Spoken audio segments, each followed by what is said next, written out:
If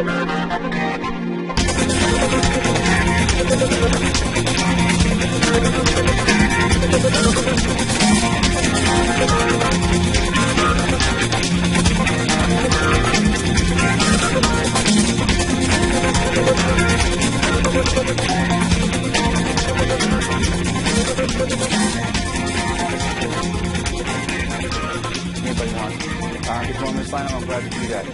What Roger's relating to here is this. What I'm telling people that are authors of books, or if you're in a celebrity realm of any time and you got photographs that people want you to autograph, never, never, never, never sign your signature. Autograph, like I signed something totally different.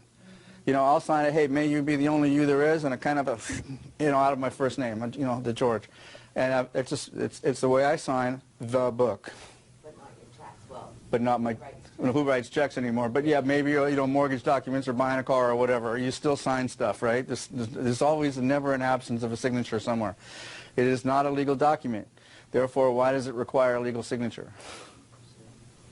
So you're worried about somebody stealing your signature and using it for Whatever. other purposes. What if I wanted to go take a cell phone out and I don't want responsibility of that contract?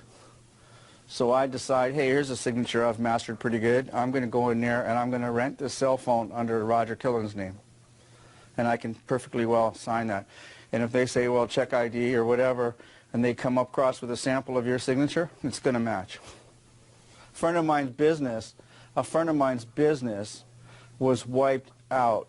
Not his business wasn't wiped out, but his bank account was totally cleared by a guy who had forged his signature because he'd been able to model that signature off of something else he was able to acquire. So that's kind of a question that I have. My American account in Hawaii was recently wiped out in 48 hours. Yeah, anybody had that? Oh, well, they didn't shut my account down. They gave it all back to me within 3 days, so I was never really shut down.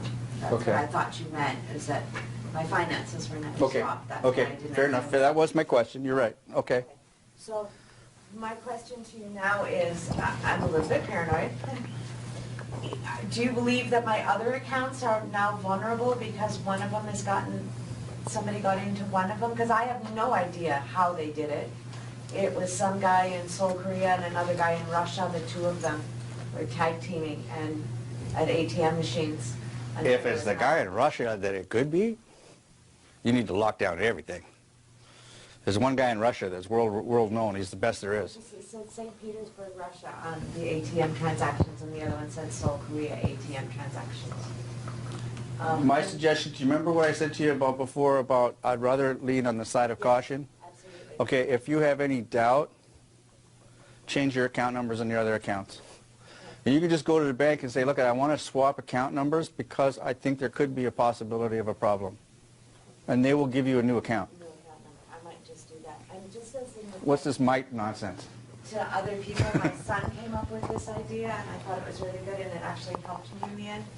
When they reimbursed all my charges, they were the bank was saying, well, not the foreign transaction fees, and all of a sudden none of the bank charges, they weren't going to reimburse me.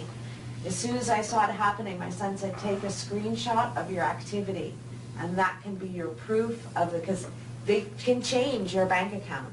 You know, all of a sudden they started putting credits in and debits and right, left, and center, and it was very hard to figure out how much money they were really giving me back.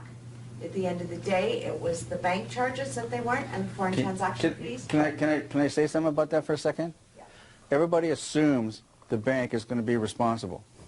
When you talk about the $900 billion affected by this game called identity theft in the course of a year in this country, where does that money come from? Okay, do you know that if you have a charge against identity theft because of something that was done wrongdoing at a store, like say it's a Bob's convenience store, right, and you had a situation where his staff, they could prove that his staff didn't check the cards properly, right, and what's going to happen is they will do a chargeback of the money they gave you, they will charge it back to him.